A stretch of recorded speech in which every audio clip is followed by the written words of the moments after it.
This is so cool.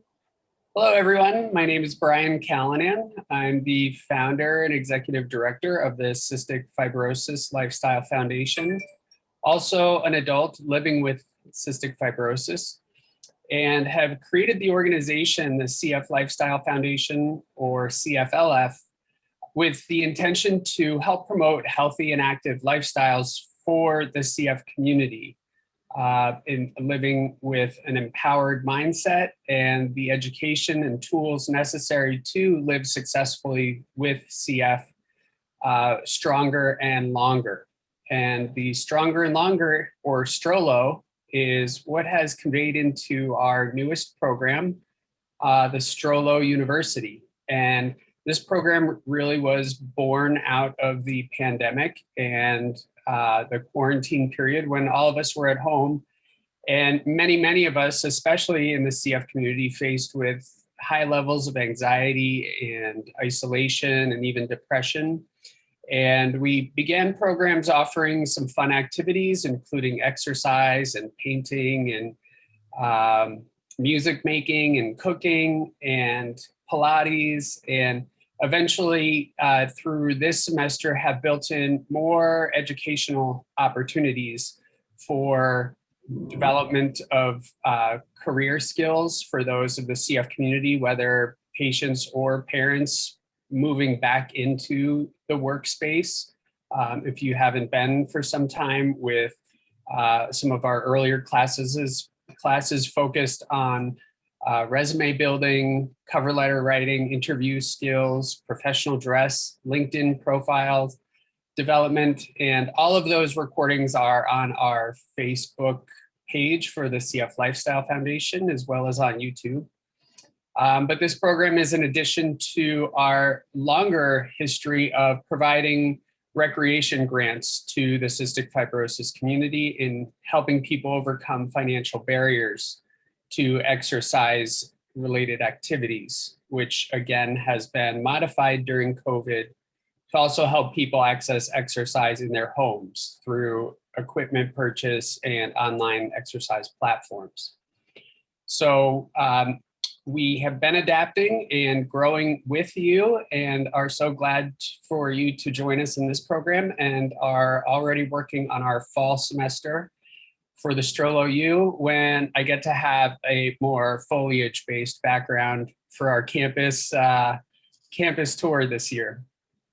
But I'd like to introduce our instructor for today's class, Timothy Birmingham from the St. Michael's College Career Education Center, home of my alma mater, and have two other alumni on the call with us, Martha Oster and Michael Boardman, also from St. Michael's College. And I'm so glad for all of you to join us. And also our other CFLF teammate, Tiffany McDaniel, on the call with us today. So we're going to focus on networking and information gathering, and I would like to hand it off to Tim to start us off with some information on how to do that. So thank you all again. Great, thank you, Brian. Appreciate it. And as Brian said, I'm a career education coach in the Career Education Center at St. Mike's. And I have some slides and some points around networking that just to kick off the conversation today. So I'm going to share my screen and just kind of walk through, breaking down the networking process, understanding what it is, understanding what opportunities are out there today. So just give me 1 second here. Oh.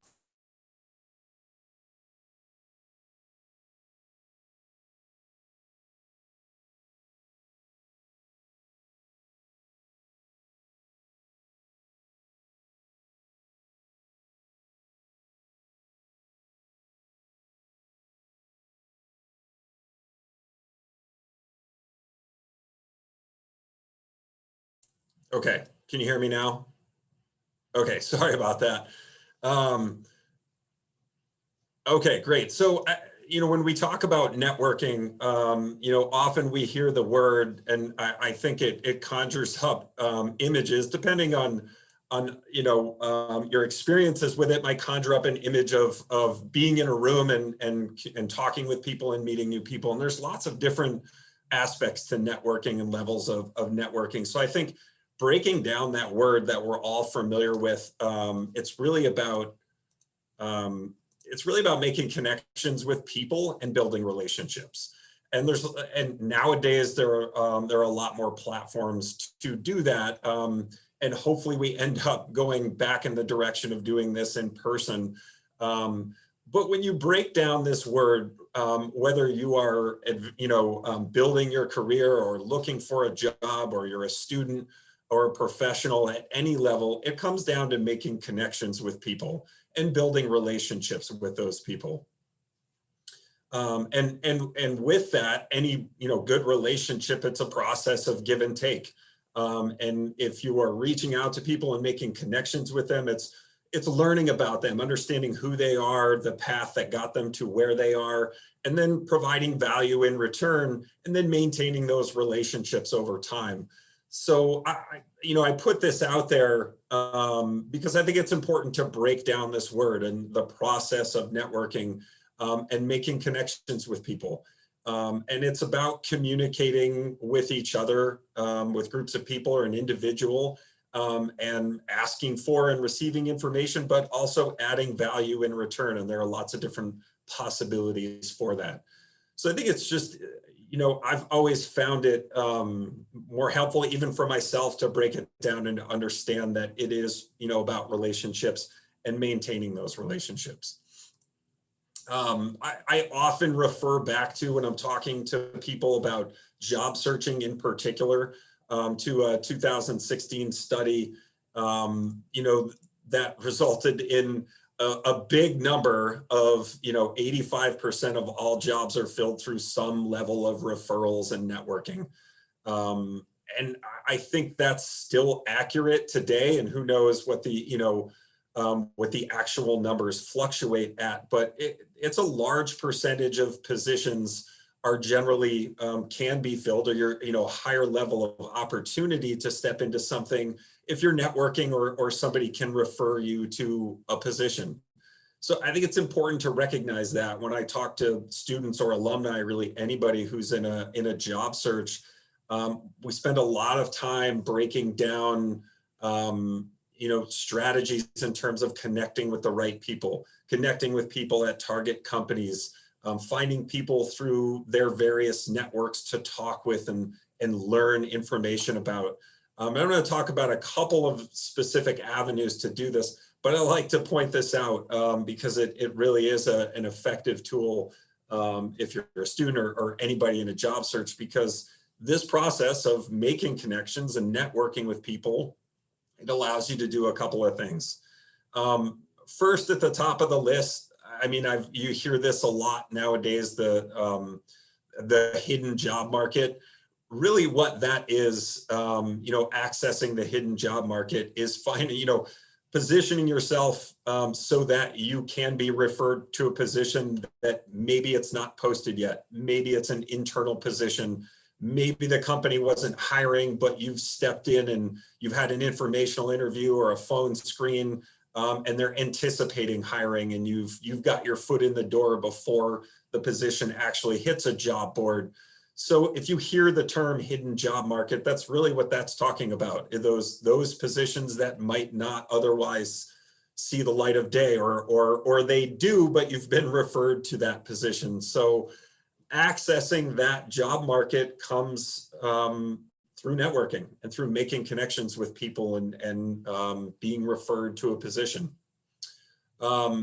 It also allows you to gather information and learn from other people. We're going to talk about ways to do that, but talking to somebody who's been down the path that you're going down, or somebody who might be a leader in the industry that you want to work in or that you're working in, and learning from other people and asking them about their path or what it's like working at this company or this organization.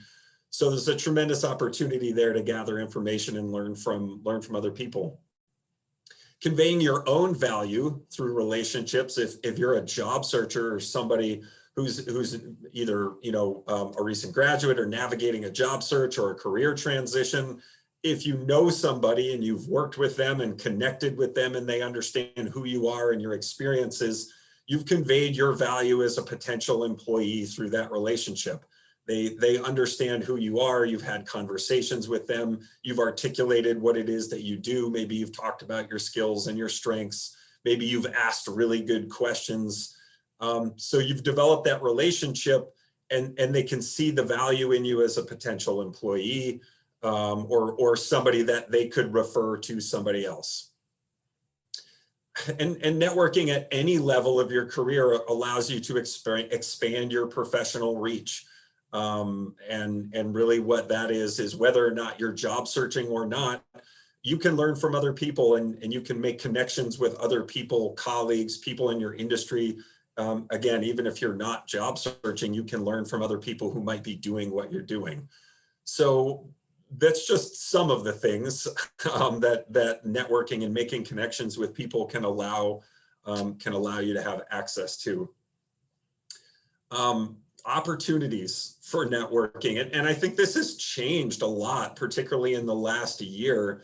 What are these opportunities out there to connect with people? As I said in the beginning, I do anyway, and I think I've talked to other people about this, often have that vision of being at a conference or in a room and moving from one person to the next and having conversations with people, but it's evolved over time. And virtual networking is something that I'll definitely talk about. But the first one I put up, because I think this is a really important one, and I've talked to emerging professionals, young professionals about this one a lot, is accessing your own personal network through family and friends of family, and letting people know that you're job searching, and that I'm moving to Boston and I'm looking to work in the biotech industry. Just having those conversations with people, family and friends, and putting that information out there, whether it's in social media or talking to people in person. I think personal networks, I've seen a lot of success with that, can be overlooked, but it's a powerful tool in just letting people know what you're doing. And again, that can be from just having conversations through social media platforms, through LinkedIn, which I'm going to mention, but accessing, and leveraging your personal network is a really important one. And that really basic, at the most basic level, could just be letting people know what you're doing, what you're interested in, the path that you're on. People generally want to help. So that's one that I've personally found success in, and I think, works for a lot of people. LinkedIn, I'm just going to put this up there by itself. I mentioned virtual networking, I know we've talked about LinkedIn already, so I'm not going to dive into it too much in depth, but LinkedIn is a really powerful professional social networking platform. And when used appropriately, you can really find those connections that we talked about. Particularly, I mentioned in the last year, we've moved primarily online, and LinkedIn is really the tool to use to build a profile, to show your value and your brand on a professional profile, and easily make connections with people. So I put that up there in and of itself. There are other social media platforms, of course, and ways to virtually network with people, but focusing on a few in particular for today. One that I've focused on a lot is when you make connections with people, and whether you've connected with them on LinkedIn or in person, or maybe through your personal network, conducting some level of informational interview, or this could be a basic conversation, but an informational interview is really, it might be a structured conversation, but it's where you're gathering information and making that connection and showing interest in somebody else's path, or what it is that they do, and taking it a step beyond just making a connection on LinkedIn, following up with that person, having a conversation with them, learning about them learning about you, really is a powerful tool. I'm putting this one up there because, I'm really hopeful that we're headed back to in-person conferences, events. Of course, webinars are on here, and here we are in a networking webinar, and we've met each other and we've introduced each other, and we have the opportunity to connect on LinkedIn. So here's an example right here of people to connect with, and virtual webinars is what we've been primarily doing, but there are, virtual conferences and other events for almost any industry. And those are great opportunities to go learn and to go network with other professionals. And there's a lot of different ways to do that. So whatever your interests are, your job searching in, or whatever industry you're in, find those events and those conferences and those places to go to learn and to meet people and to make connections. So that's another big one. And hopefully we're headed back in that direction of, having those in-person events. I'm going to circle just back to LinkedIn real quick, because there might be some people watching that didn't see the LinkedIn presentation. So if you are here and you didn't see that, go back and check it out. We covered LinkedIn more in depth, but I'm just going to sort of gloss over it real quick today. It is the primary professional networking platform, more relevant now than I'd say ever. It is experiencing significant growth. And if you're just new to LinkedIn, make sure you complete and optimize, meaning, complete your profile, understand, the basics of getting it set up, getting all your information in there, and understanding who's going to be viewing your profile. Build your network, making connections on LinkedIn. And then one of the most important tools is engaging and interacting with your network on the platform. That's really how you get the exposure. And, just to take a quick look, I'm going to scan through these for anybody who hasn't seen it. This is what the platform looks like. You have a homepage, pictures, a headline, and about section. This is sort of our mock profile for the office here. A place for experience, education, skills, and endorsements. So there's a lot of information that you can provide on here that demonstrates your work history and your value to a potential employer or to a potential connection. Some of my favorite aspects to LinkedIn, just to show whether it be a college or university or a school of any kind, most pages have sections where you can find people. I use St. Michael's College because I use this a lot, where you can search for alumni, where they live, where they work, by title, keyword, or company. You can see all the employees there. So LinkedIn is a really great tool in order to find those people, to make those connections. If you graduated from the same school, or you worked at the same company or organization, those are ways to make connections with people, to generate those sort of warm leads. Here's, whether it's a school or a company. Dealer.com is a company local to Burlington, Vermont, and I show this just because if you wanted to make connections with people you've worked with in the past, or at a company you're interested in working, you can see people, you can see all of the employees and how you're connected to them. So just a quick sort of rundown of LinkedIn and how you can find people with that platform. Really a great tool that sort of works for you, even when you're not on it, in terms of networking and making connections. Informational interviews, I talked about this a little bit, but this is a time to, if you find somebody that you want to connect with, whether, it's somebody who works at a target company, or somebody who is doing the job that you might want to be doing, or somebody who you think just might be good to talk to. It's simple, in terms of, you make that connection by email or LinkedIn or personally. You request some time to speak. It's an information gathering, building the relationship. Asking about them, their career path, your learning, and in the end, you could potentially ask for other connections, and it can go both ways. These are not opportunities, I put do not ask for a job and informational interviews. If you're a job searcher and you've actually, you've got somebody, you've connected with somebody at a target company, and they're willing to talk to you about their path, and maybe you went to school with them or you worked with them someplace else. It's a learning process. And again, back to sort of the relationship piece, you're just, you're starting that relationship, making a connection, learning about each other, not necessarily the time to ask for open positions.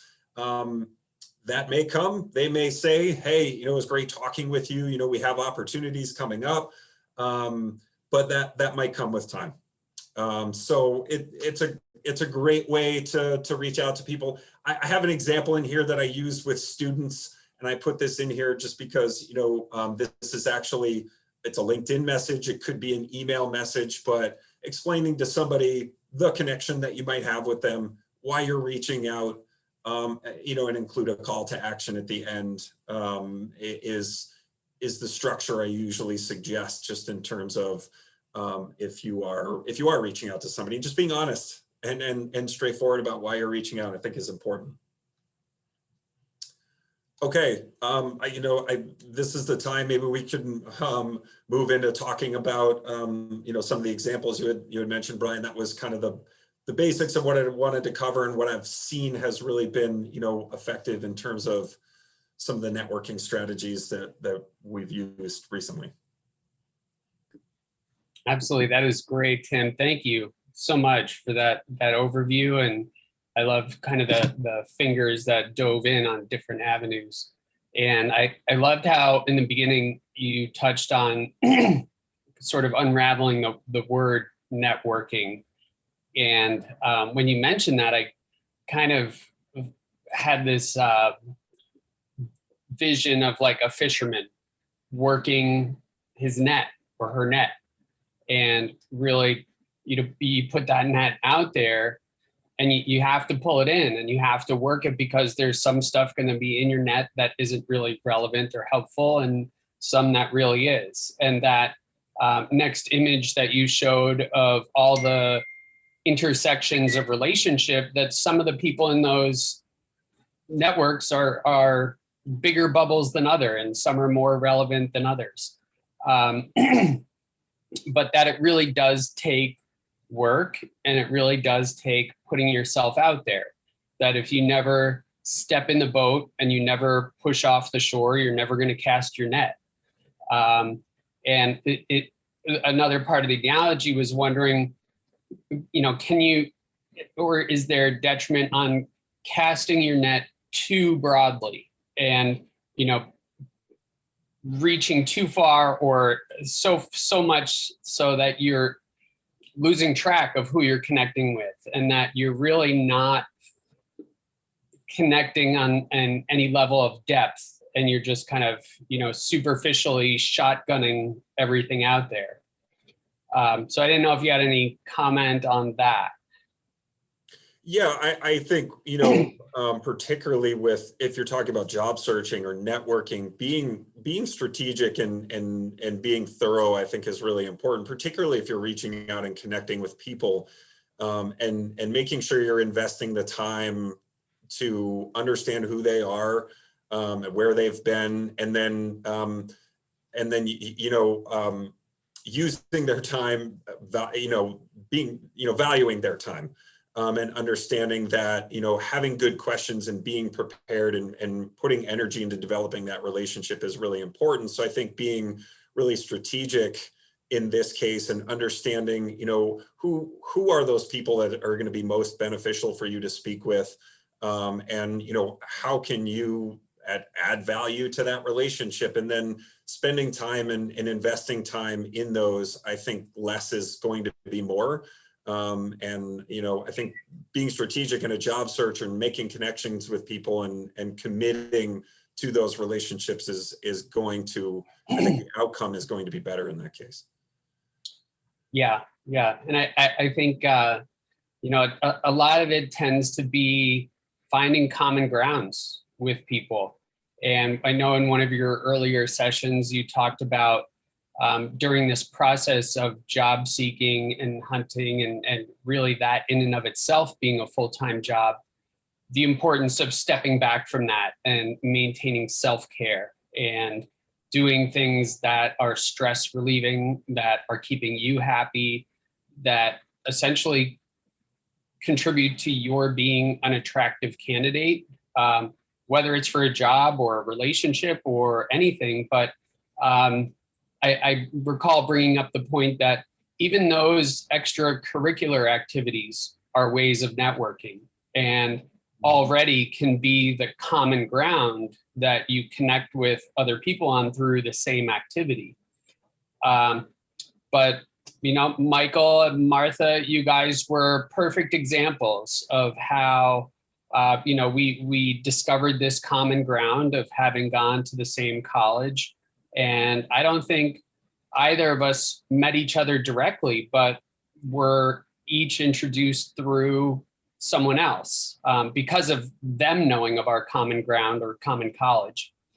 So I just wanted to open up and ask if there were pieces in Tim's presentation that connected with you or resided in a way that was meaningful for you. Sure. I'll jump in, and thank you, Brian, for hosting all of this. It's amazing, such a great forum to talk about these. And Tim, what struck me is the really kind of step-by-step plan that you laid out for networking. I think that's really important to have a plan. I was talking to a couple of my nieces who are, younger in their careers, and they had a couple of really good tips in terms of, one has literally an Excel spreadsheet where she's got 20 people, and, she has different points in the year that she connects with them and makes notes on it. I think that's so whatever system would work for you, I think keeping track of it is really, really important. I think the other, and Tim, you definitely touched on this too, people do like to talk about themselves and are generally flattered to be asked to have a networking session. And I think for the networker to think about maybe having, 5 or 6 fairly standard questions that you ask, because I think that you can kind of, see patterns or themes that way a little bit more. So maybe, a couple about the industry itself or the company, the words will be slightly different, and then a couple about the individual. So I think it like many things, it's just all about preparation. So when you do get that opportunity and somebody says, yes, I've got 15 minutes on Thursday, you're prepared for that opportunity. So it's kind of that background work, both in the research that you're doing, but then also the logistics of how you want to keep track of it and present yourself. So I thought that was great. I agree, Brian, that analogy of the fishing net, because I was thinking sometimes it gets tangled, you have to untangle it, right? Sometimes the fish aren't biting, you've got to wait, right? So those were my 2 top line thoughts there. Yeah, and likewise, I think having the plan makes sense, and making that connection for sure, makes sense. And, I can say, even networking within your own company. So sometimes you have a job opportunity and you're not sure if it's right for you. It's great to have people within your network that you can go to and ask them, what do you think of this? Do you think I fit in this role? It doesn't have to be something even, outside the company or at a new company. It can be, internal things as well. And certainly it's great to have, people who you can trust, and, you can ask them questions, and you can give them, kind of lay all your cards on the table and be able to get their, honest feedback and say, whether this is right for you or not. And, it helps you make decisions. So I know I've used that in the past. I have an accounting degree, and I'm currently not in accounting, I'm in marketing. So I had to make that leap at one point, and that was, honestly, it was scary at that point to go, should I be leaving a finance type accounting role to go into more of a commercial role? And so what I did is I reached out to people who I trusted and said, does this make sense? I really want to do this, but, I'm not sure it's the right thing for me. So I really reached out to people that I trusted, got their feedback, and ultimately made that leap. So I think you can use it for things other than just, like looking outside for jobs. It's really looking, anytime you have something that you're not sure what you should do, it's great to reach out to somebody in your network who you trust, and you can get honest feedback from them.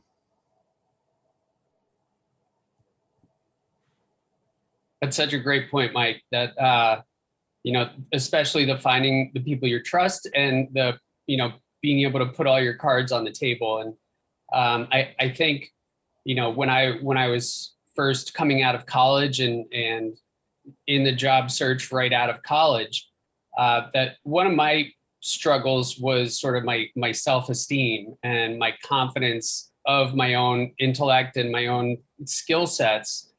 And that I sort of like fell into the first thing that came along, as opposed to being really honed in on what it was I was looking for.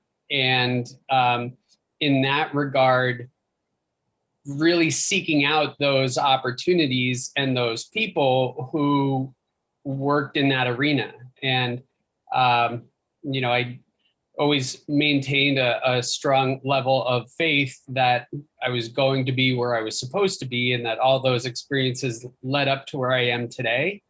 But at the same time, I think that element of trust in yourself and ability to trust others is what will enable people to trust you. And I think that also is an important element of networking, because my experience is that I can tell when people are full of it and, are totally bluffing and are totally just shooting hot air to, name drop or throw words out there that may not even be in the right context.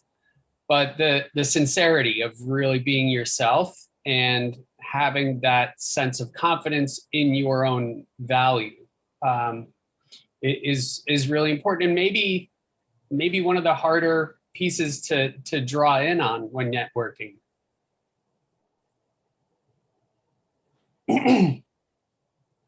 I also loved, Mike, your statement about it not necessarily needing to be a sense of external networking, that it could be within your own company, it could be within your own relationships already.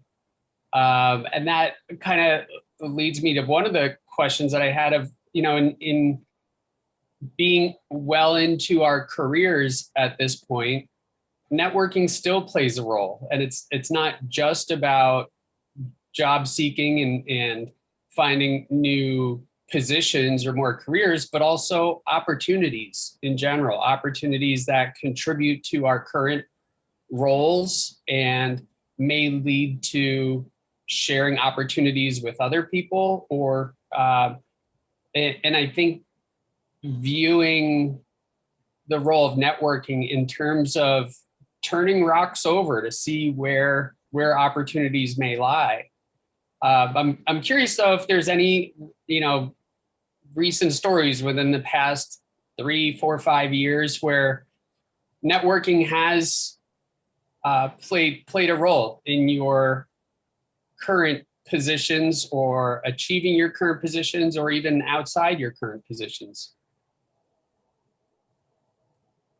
Sure. Well, I'll take that. That's a great question. And for myself, having been involved in the government affairs space for several years, few different roles within that, I think just to point to what Brian was saying and to tag back to just the real value of LinkedIn is so amazing. And it's both. So what was very, very helpful was keeping in touch with colleagues in former companies and at other jobs, because you don't, I've had, they might reach out if they have something they think, oh, she might be interested in, or they're looking. And I think it is very much that reciprocity of, responding to people in your network when they do reach out, but then also knowing that that network is there for you as well.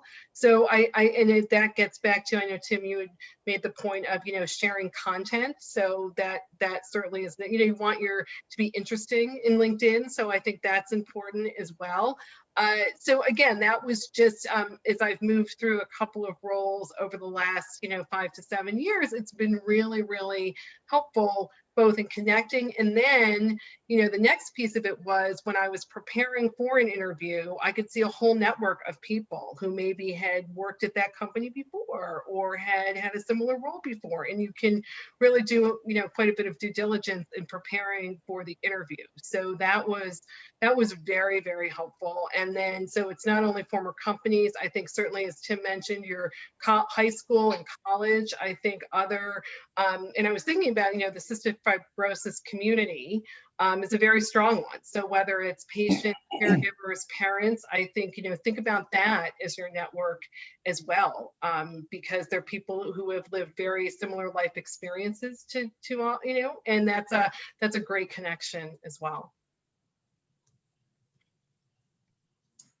I'm curious from all of you and Tiffany included, how again, coming back, Mike, your point about, being able to lay all your cards on the table, when you're networking and seeking, I think, in this today's session being addressed to the CF community, there's often a fear of your chronic illness or disability being something that would be held against you. And so, I've never had the tools or guidance to know this. I've always just kind of played it by ear and gauged the feeling in conversations with new employers. But any advice on how a condition such as cystic fibrosis or other chronic condition does or doesn't, or should or shouldn't play into your role of putting yourself out there? And, I know that that's a personal decision for everyone and based on the situation, but I'd love to hear if you guys had any input on how you would view that, or how you feel in these networking conversations that might play out. Yeah, Brian, I don't mind answering. I mean, certainly I think it is a personal decision, but I think if you put yourself out there and you're honest and open with people, I think that resonates. And they could know someone with cystic fibrosis or some other rare disease or some other chronic disease, and they have a connection with you that way. So, I think being open, honest, as open as honest as you want to be in your first maybe interaction, as you get more, comfortable with the person, certainly you can be, much more open, and that's as your relationship grows. But I think, the more open and honest you are, I think that resonates with people. Certainly with me, when people reach out to me, for the first time, and to your point, I can tell if they're being honest or if they're just really looking for a job. You can tell. And really the people who are, open, honest, really resonate with me. And actually then, it makes me want to help them. So, I think you can use, use that to your advantage, and just being, open and honest, and, making sure that, if you're comfortable with that first, but, I think being honest, open, helps in that communication. I would say for me, I definitely agree, because I don't know, that's just how I am. So when I, was looking for employment, that was maybe the second thing I said after, hi, my name's Tiffany. Because one, I feel like it's almost like a icebreaker for me. So, so I'm like, hi, I'm Tiffany. Just so you know, I have CF, but, I'll have my ups and downs, but I'm a hard worker. Like I try to sell myself and just let the employer know that, yes, there are definitely going to be times when my CF is just acting however it wants to act, and that's out of my hands. But when I am feeling well, and I'm going to get the job done, so you don't have to worry too much about my CF playing in, my work ethic. So I think it's important to just be forward about it. And I know it's not easy for everyone, but that's just how I was always taught, to just put it out there. Because if I did need accommodations, or I did get sick and had to be out for a couple of days, I don't want to spring it on my employer then, like, oh, by the way, I have CF, so I need to be out for a few days. It's like, well, you didn't tell us this. So I feel that just putting it out on the table from the beginning is really your best option. I think sometimes being vulnerable is helpful. I think, you know, being honest and open, you know, I think that resonates with people. It certainly resonates with me as people reach out to me and they're open and honest about, you know, everything. Really helps make that connection, and then, you know, it just makes me want to help them, you know, whatever they need, you know, I just want to help them with. So I think, you know, even this, Brian, I mean, you know, I met you probably a month ago and you asked if I would do this, and I'm like, of course, sure, no problem. And the connection we have was, you know, St. Mike's. So I think, you know, this is, you know, I just something, you know, when you're open and honest with people, I just think that resonates, and, you know, it helps build a strong relationship. Yeah, I agree with everything everyone said. And I think, you know, Brian had said, you know, the authenticity really does come through when, and so for me, you know, it does get back to just being very prepared for these interactions. You know, I think that that just will give, in my experience, that has given me more confidence at the moment if I'm well prepared and have done my research and have, you know, everyone's process is a little bit different. I also wanted to tag back quickly to something Tim said, which is, you know, get the friends and family network. That's also a really good place to kind of practice your questions and your pitch, so to speak, because they're probably still going to be your friends and family. So that is a really good way to kind of, you know, hone your skills a little bit too. That's what I do still, so. Yeah, absolutely. And Tim, I would agree with that too, that your family, whether it's your biologically family or your chosen family, that is that's probably your strongest backing.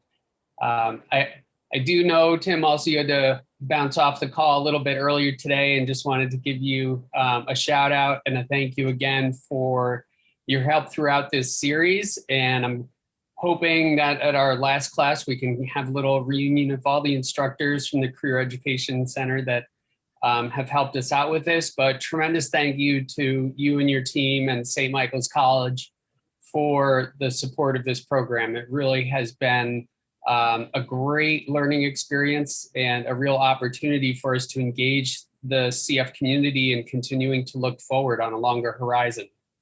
Well, thank you so much for having us. Really appreciate it. It's been great, and please, you know, let us know if there's anything we can do moving forward. If I can make any of these resources available, and you know, for everybody here and everybody watching, reach out, make the connection on LinkedIn.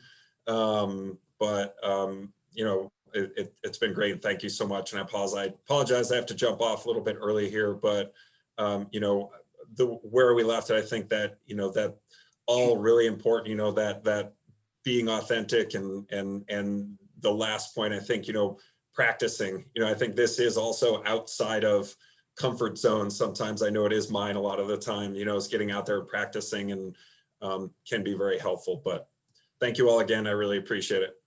Absolutely. Right. Thank you, Tim. We'll be in touch. All right. Nice to meet everyone. Bye. Okay. Bye-bye.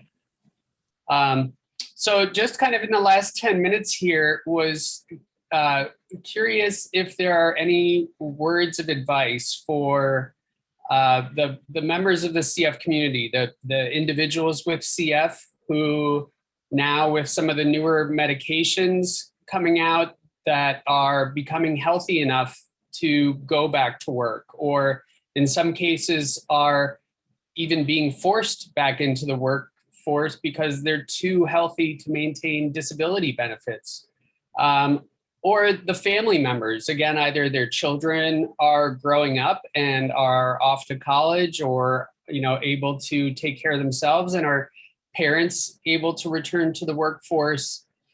Are there any words of wisdom, especially in this new era of work environment and a new era of CF, that, you know, so much has gone virtual and gone online, and the ability to work remotely is exponentially greater than it's ever been. But any words of encouragement or pieces that you might like to share with specifically the CF community as they look at this kind of scary bridge to walk across? Well, I just say, first of all, it's such an honor to be asked to be part of this. So thank you, Brian, for inviting me to do this. I also, think about the CF families that I know. You are the bravest, most resilient people I've met. And what you have done and continue to do every day is so much harder than networking. So like, be confident in yourselves, right? Like, you've gotten through so much, you've advocated for yourselves, you've advocated for your family members, you've been through tough times. And not to minimize, this isn't easy, but know your own strength and know your own power and know that you have already accomplished so much. So I think that would be kind of my big picture message. And just keep working it. It was, as I was preparing for this, I was really thinking about myself. Wow, there are things I really need to do like 2, 3, 4 times a year. Just put it on the calendar, whatever works. So it is really like a lifelong process, lifelong learning. And people are there to help you and support you. So again, I just admire all of you so much. And with Cystic Fibrosis Awareness Month, just really wish everyone the best. So thank you. Yeah, likewise. I mean, I just want to echo what Martha said. I think, as you grow up with cystic fibrosis, I think you have to deal with lots of things and lots of, hard things, and this is not as hard as what you deal with probably every day. So, just think about it like that. I think you just have to, put a different lens on it. And you just think about it from, this is much easier than what I have to deal with. So I can do this. If I can do what I have to do every day, then this is nothing for me. So I think that's really the advice. And certainly, as Tim said, I think LinkedIn is really great. I mean, just look up your high school, look up your college, look up, friends, family, everything. I mean, just search for people, at night sitting in front of the TV, just search for people and you just make connections with those people. And then, potentially some of them you may want to reach out to reconnect. So I just think it's a great opportunity, to make those connections. And then, as you do that, then you see more and more people that and that they know, and it just kind of grows exponentially. And it's just something that, I think it's a great tool and would highly recommend it. So, and again, as Martha said, also, I'm honored to be here. So thank you for inviting me, and thank you for having me. Absolutely. Thank you both so much. And I think to echo both of your words, I think in just having that confidence that we as members of the CF community have come through so much and have put forth so much work and effort and dedication and discipline that there's no job that we could not excel at. And I would come back to some of my earliest days with cystic fibrosis when I was 4, 5, 6 years old, and still kind of facing this life expectancy of 10 to 12 years. But in my cystic fibrosis treatment center in New York City was a doctor treating people with CF who also had CF. And these were in the days before infection control policies. But it opened my eyes so wide to the reality that CF does not need to be a limiting factor in my life. And if this man could live into his late 40s, while, back then the treatments were not what they were today and the life expectancy was so much younger. But if he could pursue med school and become a doctor and be able to treat people with his own condition, there was nothing that I couldn't do. And there was no reason that I couldn't live a full, long life to be an adult and to accomplish professionally anything that I wanted. So I think that's an important element for people to recognize. And I want to echo you both in your point on that. And the other piece is that, be who you are. Not everyone's going to love you, but many will. And it reminds me of one of my other St. Mike's best friends toasts at his engagement party was that may those who love us, and those who do not, may the Lord twist their ankles so we can tell them by their limp. But we got to allow for that. There's going to be ups and downs, just like Tiffany said with our health. There's going to be ups and downs with our careers and ups and downs with our networking. And there's going to be no's that we receive. And inevitably, there's going to be yeses that we receive also. So keeping that spirit alive and that drive stronger than it's ever been. And we want to do everything we can to help build those tools for you to be successful in building this new era of CF with more and more professionals out there who are diamonds in the rough and becoming well polished as beautiful gemstones in the professional world. So thank you all so much. I don't know if there are any last words you want to share, but we're just coming up on the hour, so I want to respect both of your afternoons. Thank you very much. Really a great way to spend an hour. Absolutely. Well, thank you so much. And just want to give a quick shout out. I forgot earlier, but wanted to mention thank you to our sponsors for this program, Chiesi USA, Viatris, Nestle Health Sciences, Translate Bio, and Kroger. And obviously our help from St. Michael's College, and Martha, your help representing from Vertex. Really, really grateful for all the love we've gotten from the community in making this program happen, and looking forward to continuing to build this program to be even stronger and help people live even longer. So thank you all again. Really, really appreciate it, and look forward to our relationships going far into the future. Absolutely. Sounds great. Great. Absolutely. Thank you. Thank you all again. Have a great rest of the day. Bye-bye. Bye-bye. Bye-bye.